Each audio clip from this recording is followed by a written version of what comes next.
Today I've got some awesome updates to the villager breeder that I am very proud of, but first of all, let me just wish everyone happy holidays. Hopefully we'll get through these tough times together, and hopefully by next year, well, I guess the world will be saved, I guess. Vaccines and all that. Anyway, enough of that. This is a Minecraft video.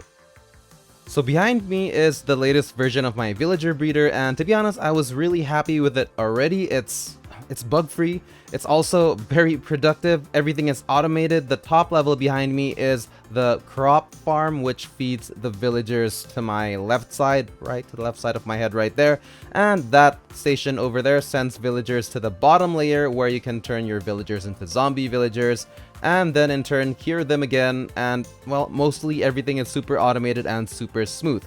However, I've been reading the comments section quite a bit, and a few users have suggested some tweaks as well as improvements and things that they thought could be better. Well, that's basically the same way to say improvements, but I have taken all of those into account and found some solutions, and well, this very minor video I hope alleviates most of those issues. I don't think there's going to be any issues left, but if there is, let me know. I'm always happy to upgrade. Chances are, if you're viewing this video, you already know how my villager breeder works, so I'm only going to show the fixes. However, if you have not seen this before, I'm going to link you the video on how to make this villager breeder, and at the end of this video, I'm also going to demo how this villager breeder works, how efficient it is, how you can get the best trades from it, and how you can be filthy rich in gems and everything else. In fact, if you want to get to that part, just skip a minute or two and you'll get straight to the bit where I explain about the villager breeder. Without further ado, these are the improvements to MazBro's villager breeder. Alright, so this one is the same version that you've probably built last time to the left, and the one to the right is the upgraded version. Very minor upgrades, very easy to do. You won't need to dismantle stuff. It's simple. Oh, and also, finally, a user actually showed me the materials list for this build. I was too lazy to count myself, so I'm going to show that as well right after we do this troubleshooting. Well, not really troubleshooting. It wasn't really broken. This one's just better. So, the annoying bit was when you wanted to move this zombie to one of the villager stations, because you actually had to hold your shield up and then move things slowly, and you're going to get whacked quite a bit. It was quite annoying. So let's say we're trying to move that zombie into this villager station here. I've already activated the switch there. Let me just, okay, so if the switch is on, that means a villager will be sent from the breeder to that slot over there, where you have the trapdoor up. Okay, so let me just click on that button. Villager gets sent out on the cart. You can see him right there. All right, he's already up here. Eventually, he's going to drop down. Doesn't take long at all. What I would do before he drops down is just flick off the switch. Not really necessary, but I mean, yeah, you could do that. Let's just wait a while. He's gonna drop down. Alright, he's down. And here's where things get annoying. You're gonna have to push the minecart from there to his spot over here. This powered rail here will basically make the cart stop, well, right there. But what you gotta do is push manually, and zombies actually hit quite hard. Even when you have your shield up, the durability goes down pretty fast, and well, yeah, if it isn't obvious already, this is a pretty slow process. So I'm still pushing him, still pushing, still pushing. I am still pushing. So as you can see, we're almost there, guys. We're almost there. Okay, great. Maybe a little bit more of a push, just a little bit more. Now, there's one more issue here. First of all, great, now he's at his spot. There's two things we can do here.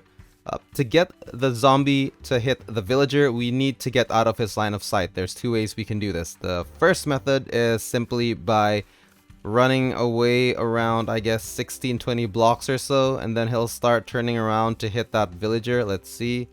Still not far enough. Still not far enough. Okay, he's hitting the villager. I'm sure you can see that, and he should turn into a zombie villager pretty soon. I guess 2 more whacks. There we go. That's done. Now, the issue here, though, is when you are actually a little bit too far from your zombie villager, it will despawn. So, that's step number 1, and then as you want to do it to your second villager, you got to do the same pushing again. Kind of tedious. Let me just push again. Pardon the boringness, but this sort of highlights why this new method that I devised is probably more efficient. And if you haven't noticed, my shield's durability, just from these whackings, it's almost at half. Okay, just a slight more push. Alright, So both these villagers actually, they can't despawn. That guy has a weapon. Shovel right there. That guy has armor. So let's see what happens here. Anyway, an alternative method to do this is to actually, you know, grab blocks and, well, just hide behind a block. And then he'll actually start hitting the villager, I believe. Is he? Yeah, he's hitting the villager. Too bad we can't really take a peek. Oh, I guess we can. He's hitting him. Almost done. Almost done. Almost done. Okay, that's done. And this time, okay, I don't think that villager has any weapons. No. Okay. So see what happens now if I move away. If I just move a little bit further back, let me just clean up OCD like that. If I move out, he's gonna despawn. Or rather, let me just push this away so we have a better view. Okay, off he goes. Right, let me just move away. Let me move away. And there's a high probability that that guy will despawn, which gets annoying. I mean, if you're in the process of doing this and one of them despawn, it just, well, it sucks. What can I say? It sucks. Villagers can't actually despawn, but zombie villagers can, and that is often an issue. So I basically did some minor changes here, but it makes a world of difference. Now, there's a block next to this powered rail, which is basically always active. It's powered from the levers on the outside of this block. Glass block up top just to make some clarity. And I replaced this glass block that used to be over here with a trapdoor instead. I'll explain why in a second. So, with this new method, we can easily push the cart from one end to the other with one slight push. I'll show you. So shield up, of course, and just one slight push. Off he goes all the way to the corner. And if you want him to spot at one of these locations, for example, let's say the first one. For the first one, you just switch that off, give a little push, and he will stop right there, which is pretty much enough. Okay, let's say we want to move this all the way to, well, that guy there. Flick the switch up, that should be powered off. If it's powered off, the rail cart will stop. So we'll go over here and do a slight little push. We'll only get 1 or 2 whacks at most, maybe 3, and there you go.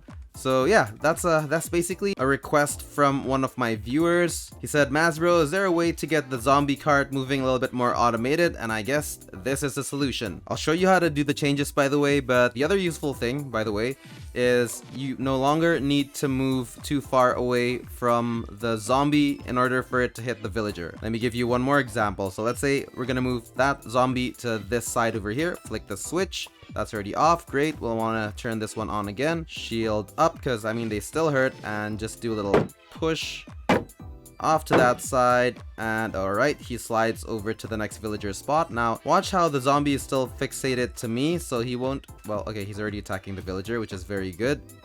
But in case he's still fixated to you, like for example now, he's watching me. See? So he won't actually hit the villager. Now the point of this pillar here is if you want to turn that villager into a zombie, all you gotta do is go behind it. If you don't want him to turn this villager into a zombie, just stand beside this cart. So let me just go right behind, and he should be in action straight away. I'll have a quick, oh, there we go. He's starting. That should be 4 more hits. 2, 3, oh, okay, right. Okay, that's done. I guess that's a lot more convenient than the previous method. I like it a lot. Let's just store this zombie in the corner. It is curfew time. Off you go, buddy, to the corner. All right, stay. Oh, now that guy's hitting me. All right. Okay, so how do we do this? Pretty simple. I'll go to this other build over here, and we'll go switch things over. Right, simple. You'll need quite a few blocks and levers. So replace the glass blocks right next to where the villagers usually stand with a trap door like so. Do the same thing on the next one. Break that, place the trap door. Same again, there's going to be 6 of these, that's number 3. Next one, number 4. Next one will be number 5. I am so good at counting. Finally, number 6. This will allow you to pass through a lot more easily, but more importantly, when there's actually a villager standing over here, it's usually near impossible to try and get this lever flicked when a villager is covering your line of sight. Therefore, with this system here, you can easily just click it from the side like so. Okay, step 2, we need to place the pillars up front. So it's going to be a solid block in front of all of the powered rails. 1 and 2, 3, 4, 5, and 6 right there.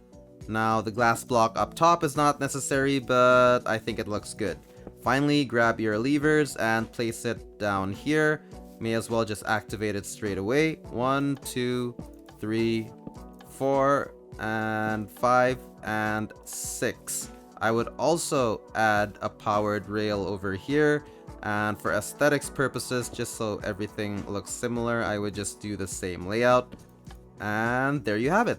That's all there is to it. This video to the right is the one that has the full tutorial on how to make this villager breeder. I just want to show you the materials list real quick because that was only recently added by one of our viewers.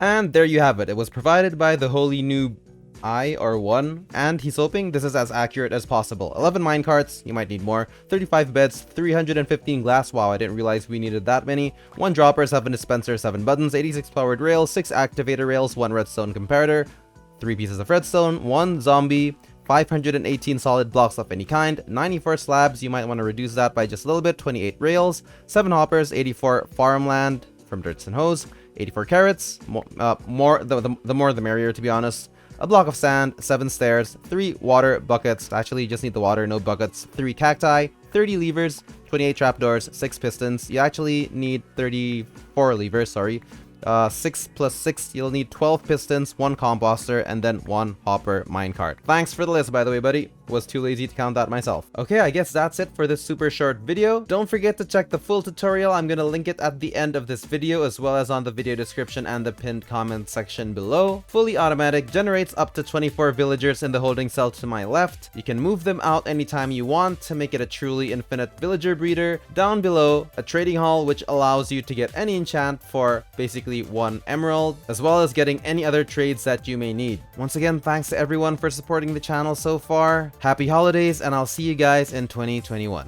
Anyway, take care folks, stay safe, MazBro signing out, and I'll see you guys next time.